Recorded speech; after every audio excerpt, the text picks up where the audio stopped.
वहीं कांग्रेस प्रत्याशी करण सिंह उचियारड़ा का ऐसा विश्वास है कि जनता उन्हें जरूर चुनेगी। यही जानने के लिए हमारी टीम पहुंची जनता के बीच और हमने जानने की कोशिश की कि जनता क्या सोचती है। इस बारे में भी जब हम लोग ने लोगों से पूछा तो कुछ लोग करण सिंह को लेकर वोट देने की बात कहते नजर आए, तो कुछ लोगों ने केंद्रीय मंत्री गजेंद्र सिंह शेखावत के विकास कार्यों की सराहना की। क्या कुछ कहना है लोगों का उम्मीदवार को लेकर, जानने के लिए देखिए हमारे खास कार्यक्रम उम्मीदवार का रिपोर्ट कार्ड। लोकसभा चुनाव 2024 को लेकर जोधपुर की राजनीति चरम पर चल रही है। करण सिंह उचियारड़ा वर्सेज गजेंद्र सिंह शेखावत। 10 साल का कार्यकाल गजेंद्र सिंह शेखावत का और नए प्रत्याशी करण सिंह उचियारड़ा। लोग क्या सोचते हैं उसके बारे में हम जानते हैं लोगों से ही।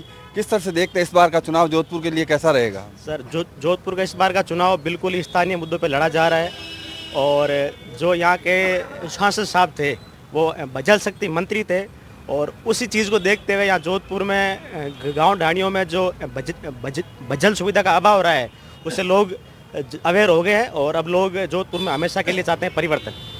क्या चाहते हैं इस बार लोकसभा चुनाव में? लोकसभा चुनाव में हम भारतीय जनता पार्टी की राजस्थान की 25 की 25 सीटें पूर्ण बहुमत से बनाएंगे।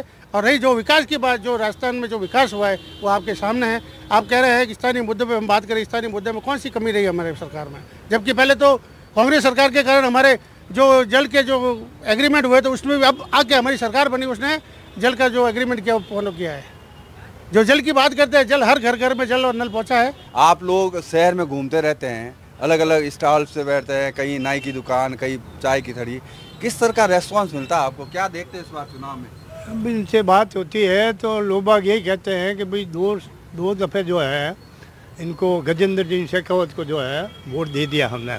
इन्होंने कोई काम नहीं किया। मैंने कहा भाई काम तो ये किया है ना, कि एक आधा काम भी आप गिना दो आप मेरे को।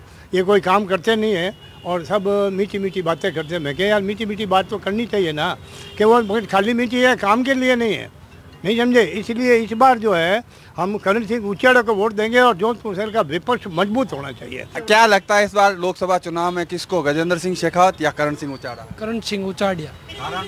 कारण शेखावत साहब ने कुछ विकास कराया नहीं है और ग्रामीण इलाकों में कभी उन्होंने दौरे नहीं किए हैं और ग्रामीण जनता उनसे परेशान है, यही कारण है। क्या लगता है इस बार? करण सिंह उचियारड़ा। कारण कोई विकास किया नहीं है इन्होंने। किस तरह का लगता है चुनाव को लेकर लोगों में, किसके प्रति कह सकते हैं सहानुभूति? तो बीजेपी की लहर चल रही है, लहर चलने से कुछ मतलब नहीं है।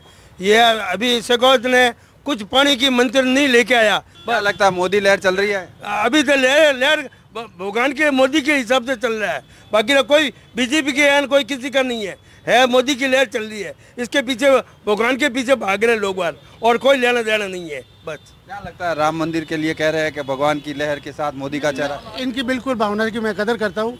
आज जो भी है भगवान की कृपा से ही सारे ये कार्य सिद्ध हुए हैं और आगे भी सिद्ध होते रहेंगे। जो जिस तरीके से जनता कह रही है कि भगवान के सारे चले, तो हम भी भगवान के सारे, राम हमारे, राम सबके हैं। साहब ये राम जी की बात करते हैं, वो करते हैं, राजनीति करते हैं धर्म के नाम पे। हम युवा है, हमें हमेशा ये सिखाया गया है कि राजनीति का धर्म यही कहता है कि धर्म की राजनीति नहीं होनी चाहिए। ठीक है, तो सब लोग समझ चुके हैं। रोजगार का वादा किया 2 करोड़। अभी की रिपोर्ट है अजीज प्रेम जी यूनिवर्सिटी की, state of the working India, 25 साल के 41% ग्रेजुएट अनएम्प्लॉयड है। तो ये रिपोर्ट क्या लोगों को दिखती नहीं है? सब समझदार हो गए लोग। इस बार जोधपुर में होगा परिवर्तन। यानी कि कह सकते हैं लोगों के अलग अलग विचार है। ये वक्त बताएगा कि मोदी फैक्टर चलेगा या करण सिंह उचियारड़ा आएगा, लेकिन कह सकते हैं विकास का मुद्दा है जिसको लेकर लगातार करण सिंह हमलावर रहे और यही कारण है कि गजेंद्र सिंह शेखावत ने अपने भाषणों में इस तरह की सफाई भी दी थी।